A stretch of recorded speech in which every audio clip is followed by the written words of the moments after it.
Hello guys. I thought I should try something new with this video, so I'm going to be analyzing Plants vs. Zombies 2's Spikeweed. So, I chose Spikeweed as the focus for this video due to it being a plant always outclassed by another, especially one that's used a lot more often when obtained. Spikeweed itself is a very interesting plant, especially unique in Plants vs. Zombies 1, where it and Spike Rock were plants that did damage, but could not be damaged unless it was by a gargantua. The only reason why Spikeweed was used a lot more often than Spike Rock was because you needed it to even use Spike Rock. Though, when Plants vs. Zombies 2 came out, this feature of upgrading planted plants was removed, and Spikeweed and Spike Rock became separate plants. Now, enough of the introduction to the focus of the video. I think it's time we cover why Spikeweed is in a limbo of being a good and bad plant. Spikeweed isn't technically a single-use plant, but when you use it against gargantuars, it is.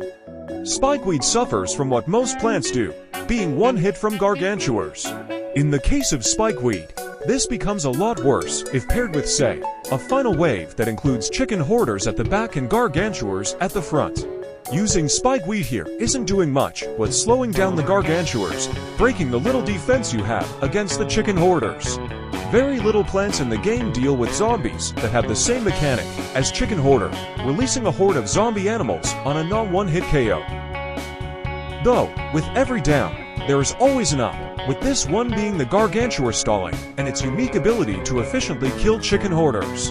Combining its cheap price with the decent damage, you could find use with it if you need to stall gargantuars or kill any hoarding zombie decently efficiently.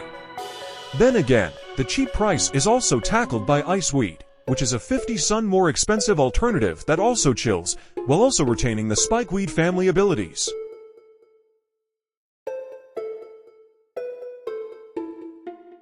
For those wondering what adventure mode's plant placements have anything to do with Spikeweed, well, Spikeweed is placed very close to Spike Rock, rendering Spikeweed a non-viable option after you complete the 12 levels separating them.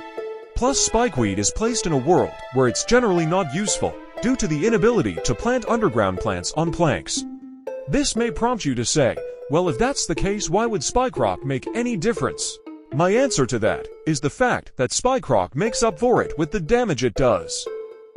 Before I continue with the video, I'm going to say that I don't like either of the spikes. I just figured that Spikeweed had some very unexplored things about it that I wanted to tap into. With that being put out there, I'm going to try and justify why the world map placement can be a good thing for Spikeweed. Now, as previously mentioned, Spikeweed and Spike Rock are placed in the same world 12 levels apart, rendering one of them useless. Even with Spikeweed having the bad world map treatment it has, it can also be a good thing in some cases, introducing you to the concept of underground plants, which I find Spikeweed does quite well. You could also argue that Spikeweed used to be better when the maps weren't changed to needing full world completion, back when the worlds were in a completely different order. I'm going to guess that's also the reason why Spikeweed hasn't changed position on the world map and retains its crappy placement.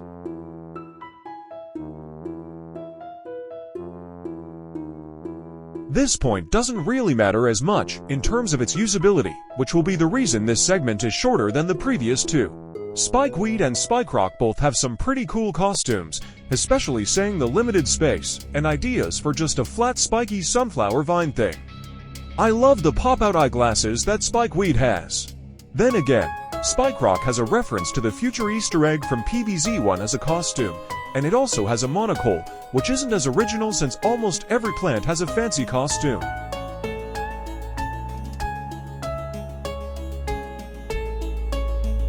This segment is dedicated to all of the spikes, with this list being all the zombies they are weak to. All the spikes are weak to: Shovel Zombie, Cardio Zombie, Z-Mech, Troglodyte Zombie, Nerd Zombie, Medusa Zombie, Seagull Zombie, Zombified Parrot, Pelican Zombie, Jetpack Zombie, Bug Zombie, and Balloon Zombie. That's quite a lot of weaknesses for a plant family that seems quite good at upholding defense against almost any zombie. I forgot to mention this, but Spikeweed and Spike Rock are also made useless by Pelican, Parrot, and Seagull Zombie all being in their world. Anyway, that was a video of me explaining why spikeweed is a plant stuck in a good or bad limbo. This video was inspired by Creeps20 and their videos on how some plants work. I will most likely upload more videos in this style if I can think of another plant that deserves it.